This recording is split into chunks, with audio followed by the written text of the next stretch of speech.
नमस्कार साथियों। साथियों, अभी खबर मिली है कि जो धीरेन्द्र शास्त्री जी हैं, जो बागेश्वर धाम सरकार हैं, वो पद यात्रा कर रहे हैं। किसके लिए? हिंदू राष्ट्र बनाने के लिए। अब देखिए, पहली बात तो ये है कि हिंदू राष्ट्र बनाना किसका चाहते हैं, क्योंकि हिंदू जो जातियों में बटे हुए हैं। पहली बात तो अब जैसे ठाकुर का बनाएंगे, जाटवों का बनाएंगे, कुम्हारों का, परिहारों का, किसका हिंदू राष्ट्र बनाना चाहते हैं? पहली बात तो यही समझ नहीं आती।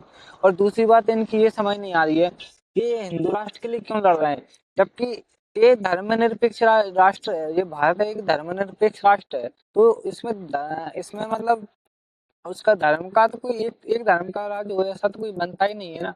बात मेन तो ये भी है। और फिर ये तो संविधान का भी उल्लंघन हुआ कि एक राष्ट्र को पूरा देश चलाए, एक एक देश पूरे एक धर्म पर चले।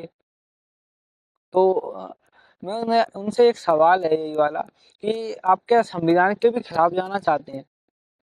संविधान जो वर्षों से हमारे देश को 70 सालों से 80 सालों से चला रहा है, उसके भी खिलाफ जाना चाहते हैं। मतलब धर्मों को और उन जातियों से लड़ाना चाहते हैं। मतलब अभी हिंदू भी एक नहीं है। आप हिंदू की बात कर रहे हैं तो आप और धर्मों की तो छोड़ दीजिए, हिंदू भी एक नहीं है, हिंदू भी जातियों में बटा हुआ है।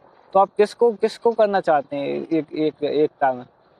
और आप धर्मों के लिए पदयात्रा कर रहे हैं। कभी आपने शिक्षा के लिए पदयात्रा की, रोजगार के लिए पदयात्रा की? एसएसटी प्रोटेस्ट में जो छात्र पिटे उनके लिए कभी पदयात्रा की आपने? कभी नहीं की यार। कभी शिक्षा के लिए, कभी जो बलात्कार होती है उन बेटियों के लिए कभी आपने पदयात्रा की? नहीं की कभी यार। हाँ, तो इस जो चीज करनी चाहिए आप वो कर नहीं रहे। आप उल्टे हिंदुओं को अलग करने का प्रयास कर रहे हैं, जिससे उनमें भिड़त हो, फिर हिंदू मुसलमान लड़े।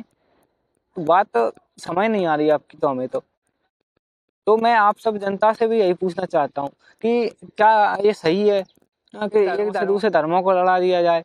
क्योंकि अब देखिए, वो आजाद जी जो दलितों के अध्यक्ष बन रहे हैं, वो भी अब उतर चुके हैं कि हम हिंदू की ये यात्रा नहीं होगी। तो ये लड़ाई हिंसा का ही कारण बन रहा है। इसका ये हिंसा का प्रमुख कारण यही बन रहा है। तो मेरा यही प्रश्न है, क्या ये सही है कि हम पहली बात तो संविधान के खिलाफ जाएं, दूसरा फिर हम इन धर्मों में लड़ाई करवाएं, तीसरा फिर हम जातियों में लड़ाई करवाएं? हाँ, तो हिंसात्मक साथ अच्छी शांति से आप संविधान पर चलने दो ना देश को यार। क्या प्रॉब्लम है आप